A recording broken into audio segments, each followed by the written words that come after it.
जाड़ों की रात थी। 10 बजे ही सड़कें बंद हो गई थी और गलियों में सन्नाटा था।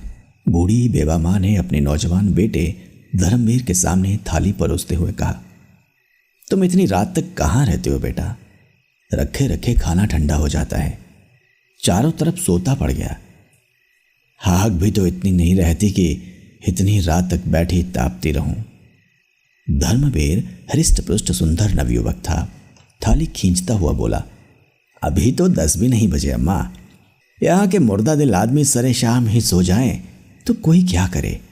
यूरोप में लोग 12-1 बजे तक सैर सपाटे करते रहते हैं। जिंदगी के मजे उठाना कोई उनसे सीख ले। 1 बजे से पहले तो कोई सोता ही नहीं। मां ने पूछा, तो 8-10 बजे सोकर उठते भी होंगे? धर्मवीर ने पल्लू बचाकर कहा, नहीं, वह 6 बजे ही उठ बैठते हैं। हम लोग बहुत सोने के आदी हैं। 10 से 6 बजे तक 8 घंटे होते हैं। 24 में 8 घंटे आदमी सोए तो काम क्या करेगा? यह बिल्कुल गलत है कि आदमी को 8 घंटे सोना चाहिए। इंसान जितना कम सोए उतना ही अच्छा। हमारी सभा ने अपने नियमों में दाखिल कर लिया है कि मेंबरों को 3 घंटे से ज्यादा न सोना चाहिए। मां इस सभा का जिक्र सुनते सुनते तंग आ गई थी। ये ना खाओ, वह ना खाओ, ये ना पहनो, वह ना पहनो, ना ब्याह करो, ना शादी करो, ना नौकरी करो, ना चाकरी करो। ये सभा क्या लोगों को सन्यासी बनाकर छोड़ेगी? इतना त्याग तो सन्यासी ही कर सकता है। त्यागी सन्यासी भी तो नहीं मिलते। उनमें भी ज्यादातर इंद्रियों के गुलाम नाम के त्यागी हैं। आज सोने की भी कैद लगा दी। अभी 3 महीने का घूमना खत्म हुआ। जाने कहां कहां मारे फिरते हैं। अब 12 बजे खाइए या कौन जाने रात को खाना ही उड़ा दें। आपत्ति के स्वर में बोली, तभी तो यह सूरत निकल आई है कि चाहो तो एक एक हड्डी गिन लो। आखिर सभा वाले कोई काम भी करते हैं या सिर्फ आदमियों पर कैदें ही लगाया करते हैं? धर्मवीर बोला, जो काम तुम करती हो वही हम करते हैं। तुम्हारा उद्देश्य राष्ट्र की सेवा करना है, हमारा उद्देश्य भी राष्ट्र की सेवा करना है। बूढ़ी विधवा आजादी की लड़ाई में दिलो जान से शरीक थी। 10 साल पहले उसके पति ने एक राजद्रोहात्मक भाषण देने के अपराध में सजा पाई थी। जेल में उसका स्वास्थ्य बिगड़ गया और जेल में ही उसका स्वर्गवास हो गया। तब से यह विधवा बड़ी सच्चाई और लगन से राष्ट्र की सेवा में लगी हुई थी। शुरू में उसका नौजवान बेटा भी स्वयं सेवकों में शामिल हो गया था, मगर इधर 5 महीनों से वह इसी नई सभा में शरीक हो गया और उसको जोशीले कार्यकर्ताओं में समझा जाता था।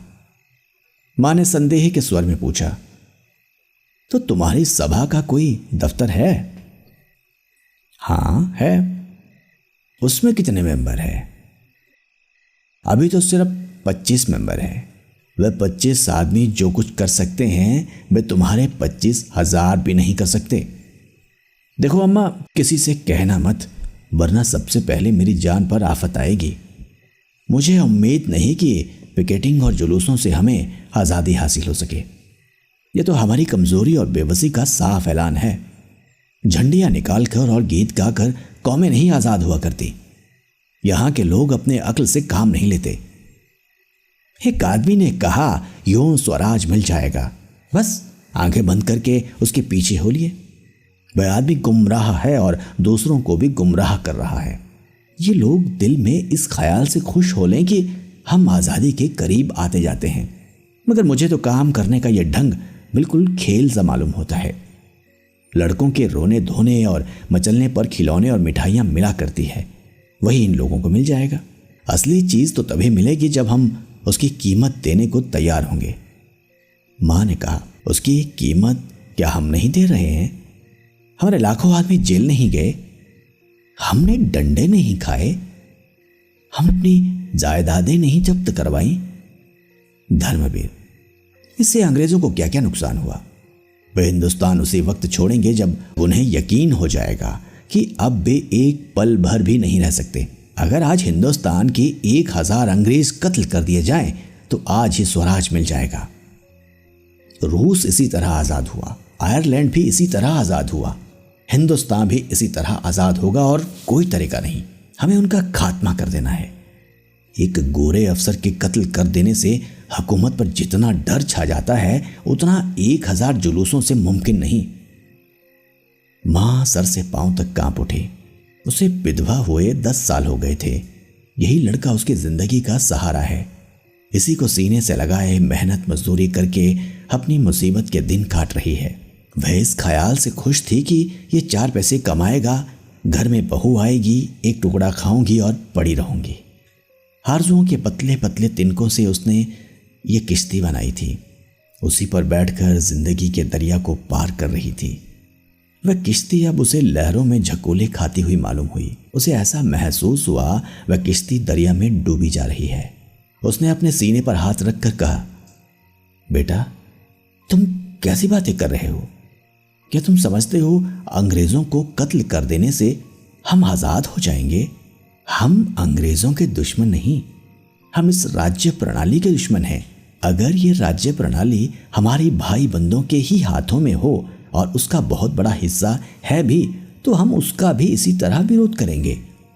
विदेश में तो कोई दूसरी कौम राज न करती थी, फिर भी रूस वालों ने उस हुकूमत को उखाड़ फेंका तो उसका कारण यही था कि प्रजा की परवाह न करता था। अमीर लोग मजे उड़ाते थे, गरीबों को पीसा जाता था। ये बातें तुम मुझसे ज्यादा जानते हो। वही हाल हमारा है। देश की संपत्ति किसी ना किसी बहाने निकलती चली जाती है और हम गरीब होते जाते हैं। हम इस अवैधानिक शासन को बदलना चाहते हैं। मैं तुम्हारे पैरों में पड़ती हूं, इस सभा से अपना नाम कटा लो। खामखा आग में ना कूदो। मैं अपनी आंखों से यह दृश्य नहीं देखना चाहती कि तुम अदालत में खून के जुर्म में लाए जाओ। धर्मवीर पर इस विनती का कोई असर नहीं हुआ। बोला, नहीं, इसका कोई डर नहीं। हमने इसके बारे में काफी एहतियात कर ली है। गिरफ्तार होना तो बेवकूफी है। हम लोग ऐसी हिकमत से काम करना चाहते हैं कि कोई गिरफ्तार ना हो। मां के चेहरे पर अब डर की जगह शर्मिंदगी की झलक नजर आई। बोली, यह तो उससे भी बुरा है। बेगुनाह सजा पाएं और कातिल चैन से बैठे रहें। ये शर्मनाक हरकत है। मैं इसे कमीनापन समझती हूं। किसी को छिपकर कत्ल करना दगाबाजी है, मगर अपने बदले बेगुनाह भाइयों को फंसा देना देशद्रोह है। इन बेगुनाहों का खून भी कातिल की गर्दन पर होगा।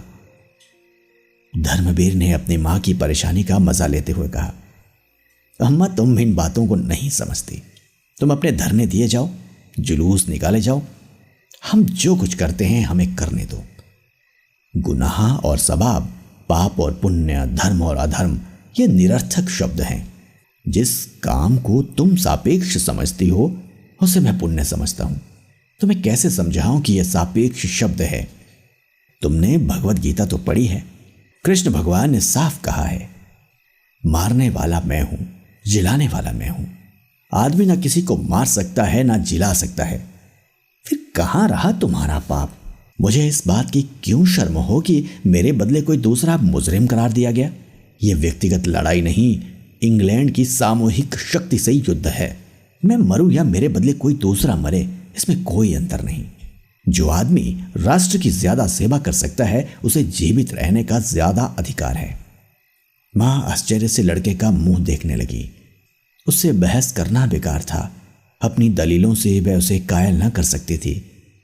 धर्मवीर खाना खाकर उठ गया, मगर वह ऐसी बैठी रही जैसे लकवा मार गया हो। उसने सोचा, कहीं ऐसा तो नहीं कि वह किसी का कत्ल कर आया हो या कत्ल करने जा रहा हो। इस विचार से उसके शरीर में कंपी आ गई। आम लोगों की तरह हत्या और खून के प्रति घृणा उसके शरीर के कण कण में भरी हुई थी। उसका अपना बेटा खून करे, इससे ज्यादा लज्जा, अपमान, घृणा की बात उसके लिए और क्या हो सकती थी? वह राष्ट्र सेवा की उस कसौटी पर जान देती थी जो त्याग, सदाचार, सच्चाई और साफ दिली का वरदान है। उसकी आंखों में राष्ट्र का सेवक वह था जो नीच से नीच प्राणी का दिल भी ना दुखाए, बल्कि जरूरत पड़ने पर खुशी से अपने को बलिदान कर दे। अहिंसा उसकी नैतिक भावनाओं का सबसे प्रधान अंग थी। अगर धर्मवीर किसी गरीब की हिमायत में गोली का निशाना बन जाता तो वह रोती जरूर, मगर गर्दन उठाकर। उसे गहरा शोक होता। शायद इस शोक में उसकी जान भी चली जाती, मगर इस शोक में गर्व मिला हुआ होता, लेकिन वह किसी का खून कराए ये एक भयानक पाप था, कलंक था। लड़के को रोके कैसे, यही सवाल उसके सामने था। वह ये नौबत हरगिज न आने देगी कि उसका बेटा खून के जुर्म में पकड़ा न जाए। उसे यह बर्दाश्त था कि उसके जुर्म की सजा बेगुनाहों को मिले। उसे ताज्जुब हो रहा था, लड़के में यह पागलपन आया क्यों कर। वह खाना खाने बैठी मगर कौर गले से नीचे न जा सका। कोई जालिम हाथ धर्मवीर को उनकी गोद से छीन लेता है। वह उस हाथ को हटा देना चाहती थी। अपने जिगर के टुकड़े को वह एक क्षण के लिए भी अलग न करेगी, छाया की तरह उसके पीछे पीछे रहेगी। किसकी मजाल की जो उस लड़के को उसकी गोद से छीने। धर्मवीर बाहर के कमरे में सोया करता था। उसे ऐसा लगा कहीं वह ना चला गया हो। फौरन उसके कमरे में आई। धर्मवीर के सामने दीवट पर दिया जल रहा था। वह एक किताब खोले पढ़ता पढ़ता सो गया था। किताब उसके सीने पर पड़ी थी। मां ने वही बैठकर अनाथ की तरह बड़ी सच्चाई और विनय के साथ परमात्मा से प्रार्थना की कि लड़के का हृदय परिवर्तन कर दे। उसके चेहरे पर अब भी वही भोलापन, वही मासूमियत थी जो 15-20 साल पहले नजर आती थी। कर्कशता या कठोरता का कोई चिन्ह न था। मां की सिद्धांत परता एक क्षण के लिए ममता के आंचल में छिप गई। मां ने हृदय से बेटे की हार्दिक भावनाओं को देखा। इस नौजवान के दिल में सेवा की कितनी उमंग है, कौम का कितना दर्द है, पीड़ितों से कितनी सहानुभूति है। और अगर इसमें बूढ़ों की सी सूझबूझ, धीमी चाल और धैर्य है तो इसका क्या कारण है। जो व्यक्ति प्राण जैसी प्रिय वस्तु को बलिदान करने के लिए तत्पर हो, उसकी तड़प और जलन का कौन अंदाजा कर सकता है। काश ये जोश, ये दर्द हिंसा के पंजे से निकल सकता तो जागरण की प्रगति कितनी तेज हो जाती। मां की आहट पाकर धर्मवीर चौंक पड़ा और किताब संभालता हुआ बोला, तुम कब आ गई अम्मा? मुझे तो जाने कब नींद आ गई। मां ने दीवट को दूर हटाकर कहा, चारपाई के पास दिया रखकर ना सोया करो, इससे कभी कभी दुर्घटनाएं हो जाया करती है। और क्या सारी रात पढ़ते ही रहोगे? आधी रात तो हुई, आराम से सो जाओ। मैं भी यहीं लेटी जाती हूं। मुझे अंदर न जाने क्यों डर लगता है। धर्मवीर, तुम्हें एक चारपाई लाकर डाले देता हूं। नहीं, मैं यहीं जमीन पर लेट जाती हूं। वाह, मैं चारपाई पर लेटूं और तू जमीन पर पड़ी रहो। तुम चारपाई पर आ जाओ। चल, मैं चारपाई पर लेटूं और तू जमीन पर पड़ा रहे, ये तो नहीं हो सकता। मैं चारपाई ले आता हूं, नहीं तो मैं भी अंदर ही लेटता हूं। आज आप डरी क्यों? तुम्हारी बातों ने डरा दिया। तो मुझे भी क्यों अपनी सभा में नहीं शरीक कर लेता? धर्मवीर ने कोई जवाब नहीं दिया। बिस्तर और चारपाई उठाकर अंदर वाले कमरे में चला। मां आगे आगे चिराग दिखाती हुई चली। कमरे में चारपाई डालकर उस पर लेटता हुआ बोला, अगर मेरी सभा में शरीक हो जाओ तो क्या पूछना। बेचारे कच्ची कच्ची रोटियां खाकर बीमार हो रहे हैं, उन्हें अच्छा खाना मिलने लगेगा। फिर ऐसी कितनी ही बातें हैं जिन्हें एक बूढ़ी स्त्री जितनी आसानी से कर सकती है, नौजवान हरगिज नहीं कर सकते। मसलन किसी मामले का सुराग लगाना, औरतों में हमारे विचारों का प्रचार करना। मगर तुम दिल लगी कर रही हो। मां ने गंभीरता से कहा, नहीं बेटा, दिल लगी नहीं कर रही, दिल से कह रही हूं। मां का दिल कितना नाजुक होता है, इसका अंदाजा तुम नहीं कर सकते। तुम्हें इतने बड़े खतरे में अकेला छोड़कर मैं घर नहीं बैठ सकती। जब तक मुझे कुछ नहीं मालूम था दूसरी बात थी, लेकिन अब ये बातें जान लेने के बाद मैं तुमसे अलग नहीं रह सकती। मैं हमेशा तुम्हारे बगल में रहूंगी और अगर कोई ऐसा मौका आया तो तुमसे पहले मैं अपने को कुर्बान करूंगी। मरते वक्त तुम मेरे सामने होगे, मेरे लिए यही सबसे बड़ी खुशी है। ये मत समझो कि मैं नाजुक मौकों पर डर जाऊंगी, चीखूंगी, चिल्लाऊंगी, हरगिज नहीं। सख्त से सख्त खतरों के सामने भी तुम मेरी जबान से एक चीख न सुनोगे। अपने बच्चे की हिफाजत के लिए गाय भी शेरनी बन जाती है। धर्मवीर ने भक्ति से विह्वल होकर मां के पैरों को चूम लिया। उसकी दृष्टि में वह कभी इतने आदर और स्नेह के योग्य न थी। दूसरे ही दिन परीक्षा का अवसर उपस्थित हुआ। ये 2 दिन बुढ़िया ने रिवॉल्वर चलाने के अभ्यास में खर्च किए। पटाखे की आवाज पर कानों पर हाथ रखने वाली अहिंसा और धर्म की देवी इतने साहस से रिवॉल्वर चलाती थी और उसका निशाना इतना अचूक होता था कि सभा के नौजवानों को भी हैरत होती थी।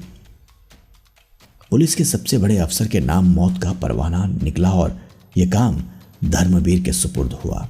दोनों घर में पहुंचे तो मां ने पूछा, क्यों बेटा, इस अफसर ने तो कोई ऐसा काम नहीं किया, फिर सभा ने क्यों उसको चुना? धर्मवीर मां की सरलता पर मुस्कुराकर बोला, तुम समझती हो हमारे कांस्टेबल और सब इंस्पेक्टर और सुपरिंटेंडेंट जो कुछ करते हैं अपनी खुशी से करते हैं। वे लोग जितने अत्याचार करते हैं उनके यही आदमी जिम्मेदार है। और फिर हमारे लिए तो इतना ही काफ़ी है कि उस मशीन का एक खास पुर्जा है जो हमारे राष्ट्र को चरम निर्दयता से बर्बाद कर रही है। लड़ाई में व्यक्तिगत बातों से कोई प्रयोजन नहीं। वहां तो विरोध पक्ष का सदस्य होना ही सबसे बड़ा अपराध है। मां चुप हो गई। क्षण भर बाद डरते डरते बोली, बेटा मैंने तुमसे कभी कुछ नहीं मांगा। अब एक सवाल करती हूं, उसे पूरा करोगे? धर्मवीर ने कहा, यह पूछने की कोई जरूरत नहीं अम्मा, तुम जानती हो मैं तुम्हारे किसी हुक्म से इनकार नहीं कर सकता। मां, हाँ बेटा ये जानती हूं, इसी वजह से मुझे यह सवाल करने की हिम्मत हुई। तुम इस सभा से अलग हो जाओ। देखो तुम्हारी बूढ़ी मां हाथ जोड़कर तुमसे यह भीख मांग रही है। और वह हाथ जोड़कर भिखारिन की तरह बेटे के सामने खड़ी हो गई। धर्मवीर ने कहा मारकर कहा, यह तो तुमने बेढब सवाल किया अम्मा, तुम जानती हो इसका नतीजा क्या होगा? जिंदा लौट कर ना आऊंगा। अगर यहां से कहीं भाग जाऊं तो भी जान नहीं बच सकती। सभा के सब मेंबर ही मेरे खून के प्यासे हो जाएंगे और मुझे उनकी गोलियों का निशाना बनना पड़ेगा। तुमने मुझे यह जीवन दिया है, इसे तुम्हारे चरणों पर अर्पित कर सकता हूं, लेकिन भारत माता ने तुम्हें और मुझे दोनों को ही जीवन दिया है। उसका हक सबसे बड़ा है। अगर कोई ऐसा मौका हाथ आ जाए कि मुझे भारत माता की सेवा के लिए तुम्हें कत्ल करना पड़े तो मैं इस अप्रिय कर्तव्य से भी मुंह न मोड़ सकूंगा। आंखों से आंसू जारी होंगे लेकिन तलवार तुम्हारी गर्दन पर होगी। हमारे धर्म में राष्ट्र की तुलना में कोई दूसरी चीज नहीं ठहर सकती, इसलिए सभा को छोड़ने का तो सवाल ही नहीं है। हाँ, तुम्हें डर लगता हो तो मेरे साथ ना जाओ। मैं कोई बहाना कर दूंगा और किसी दूसरे कॉमरेड को साथ ले लूंगा। अगर तुम्हारे दिल में कमजोरी हो तो फौरन बतला दो। मां ने कलेजा मजबूत करके कहा, मैंने तुम्हारे ख्याल से कहा था भैया, वरना मुझे क्या डर। अंधेरी रात के पर्दे में इस काम को पूरा करने का फैसला किया गया था। कोप का पात्र रात को क्लब से जिस वक्त लौटे वहीं उसकी जिंदगी का चिराग बुझा दिया जाए। धर्मवीर ने दोपहर ही को इस मौके का मुआयना कर लिया और उस खास जगह को चुन लिया जहां से निशाना मारेगा। साहब के बंगले के पास करील और करौंदे की एक छोटी सी झाड़ी थी, वही उसकी छिपने की जगह होगी। झाड़ी के बाईं तरफ नीची जमीन थी, उसमें बैर और अमरूद के बाग थे। भाग निकलने का अच्छा मौका था। साहब के क्लब जाने का वक्त 7 और 8 बजे के बीच था। लौटने का वक्त 11 बजे का था। इन दोनों वक्तों की बात पक्की तरह मालूम कर ली गई थी। धर्मवीर ने तय किया कि 9 बजे चलकर उसी करौंदे वाली झाड़ी में छिपकर बैठ जाए। वहीं एक मोड़ भी था। मोड़ पर मोटर की चाल कुछ धीमी पड़ जाएगी, ठीक इसी वक्त उसे रिवॉल्वर का निशाना बना लिया जाए। ज्यों-ज्यों दिन गुजरता जाता था, बूढ़ी मां का दिल भय से सूखता जाता था, लेकिन धर्मवीर के दैनंदिन आचरण में तनिक भी अंतर न था। वह नियत समय पर उठा, नाश्ता किया, संध्या की और अन्य दिनों की तरह कुछ देर पढ़ता रहा। 2-4 मित्र आ गए, उनके साथ 2-3 बाजियां शतरंज की खेली, इत्मीनान से खाना खाया और अन्य दिनों से कुछ अधिक। फिर आराम से सो गया कि जैसे उसे कोई चिंता नहीं है। मां का दिल उचाट था। खाने पीने का तो जिक्र ही क्या, वह मन मारकर एक जगह बैठ भी ना सकती थी। पड़ोस की औरतें हमेशा की तरह आईं, वह किसी से कुछ ना बोली। बदहवास सी इधर उधर दौड़ती फिरती थी कि जैसे चूहिया बिल्ली के डर से सुराख ढूंढती हो। कोई पहाड़ सा उसके सिर पर गिरता था। उसे कहीं मुक्ति नहीं, कहीं भाग जाए ऐसी जगह नहीं। वह घिसे पिटे दार्शनिक विचार जिनसे अब तक उसे सांत्वना मिलती थी, भाग्य, पुनर्जन्म, भगवान की मर्जी, वे सब इस भयानक विपत्ति के सामने व्यर्थ जान पड़ते थे। जिरह वख्तर और लोहे की टोपी तीर तुपक से रक्षा कर सकते हैं, लेकिन पहाड़ तो उसे उन सब चीजों के साथ कुचल डालेगा। उसके दिलो दिमाग विकार होते जाते थे। अगर कोई भाव शेष था तो वह भय था। मगर शाम होते होते उसके हृदय पर एक शांति सी छा गई। उसके अंदर एक ताकत पैदा हुई जिसे मजबूरी की ताकत कह सकते हैं। चिड़िया उस वक्त तक फड़फड़ाती रही जब तक उड़ निकलने की उम्मीद थी। उसके बाद वह बहेलिए के पंजे और कसाई के छुरे के लिए तैयार हो गई। भय की चरम सीमा साहस है। उसने धर्मवीर को पुकारा, बेटा कुछ आकर खा लो। धर्मवीर अंदर आया।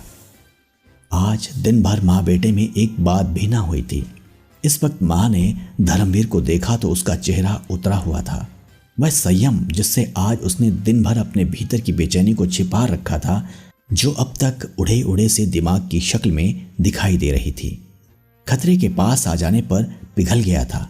जैसे कोई बच्चा भालू को दूर से देखकर तो खुशी से तालियां बजाते, लेकिन उसके पास आने पर चीख उठे। दोनों ने एक दूसरे की तरफ देखा। दोनों रोने लगे। मां का दिल खुशी से खिल उठा। उसने आंचल से धर्मवीर के आंसू पोंछते हुए कहा, चलो बेटा यहां से कहीं भाग चलें।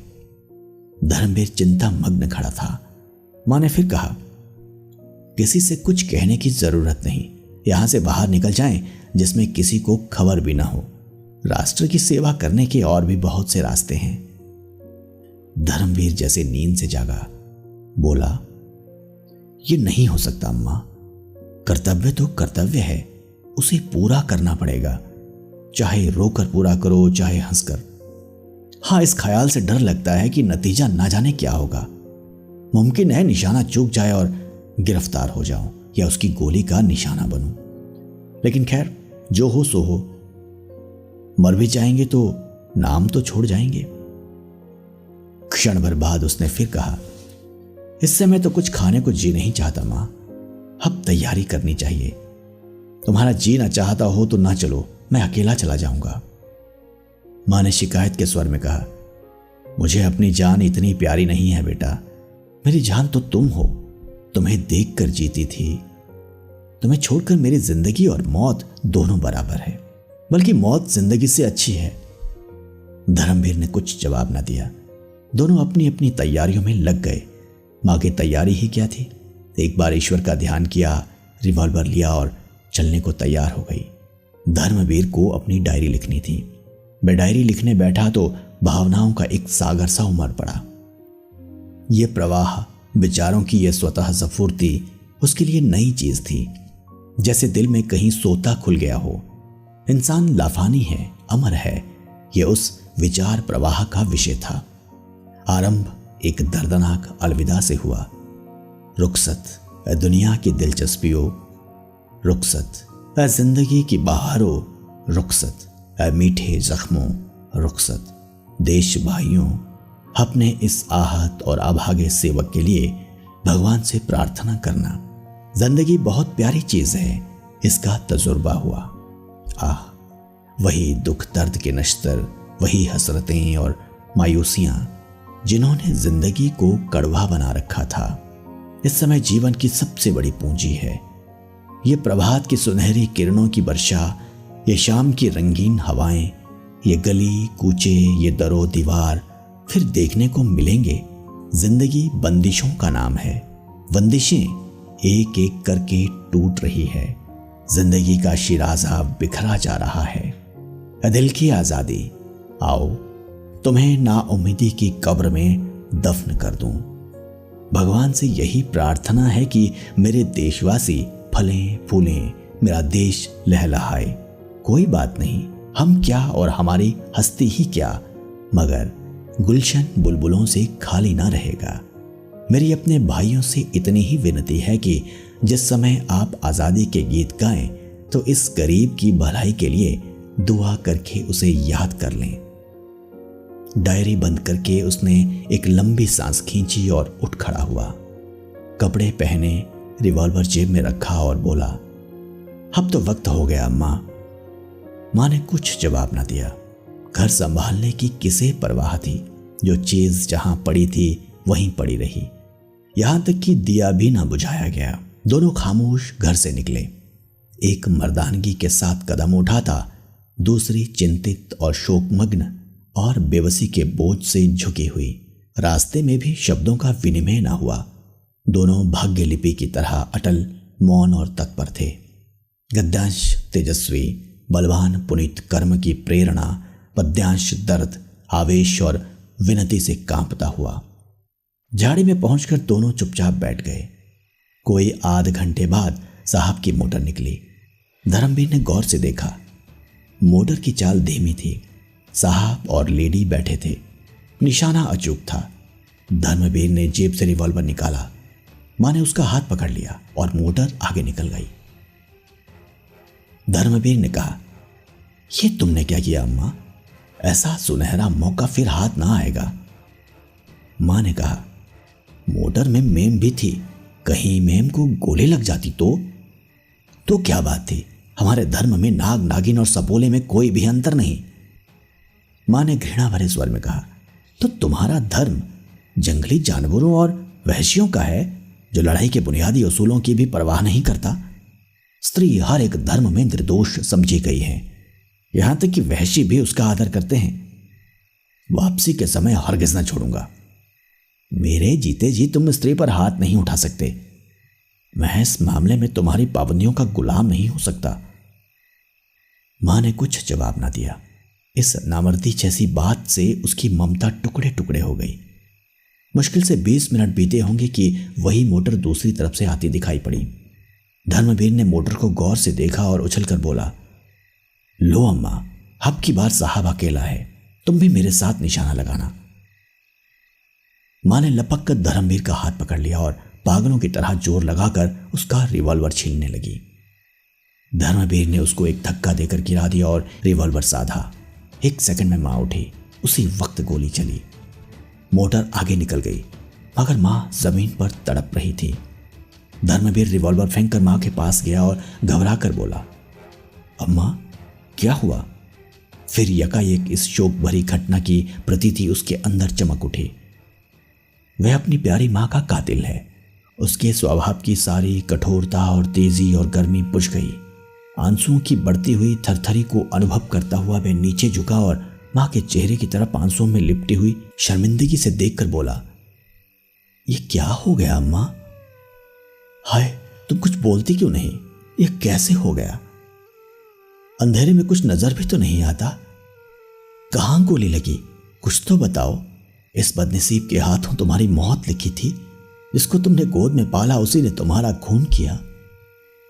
किसको बुलाऊं? कोई नजर भी तो नहीं आता। मां ने डूबती हुई आवाज में कहा, मेरा जन्म सफल हो गया बेटा। तुम्हारे हाथों मेरी मिट्टी उठेगी। तुम्हारी गोद में मर रही हूं। छाती में घाव लगा है। ज्यों तुमने गोली चलाई, मैं तुम्हारे सामने खड़ी हो गई। अब नहीं बोला जाता। परमात्मा तुम्हें खुश रखे, मेरी यही दुआ है।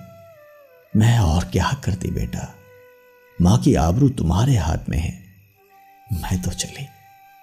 क्षण भर बाद उस अंधेरे सन्नाटे में धर्मवीर अपनी प्यारी मां के नीमजान शरीर को गोद में लिए घर चला तो उसके ठंडे तलुओं से अपनी आंसू भरी आंखें रगड़कर आत्मिक आह्लाद से भरी हुई दर्द की टीस अनुभव कर रहा था।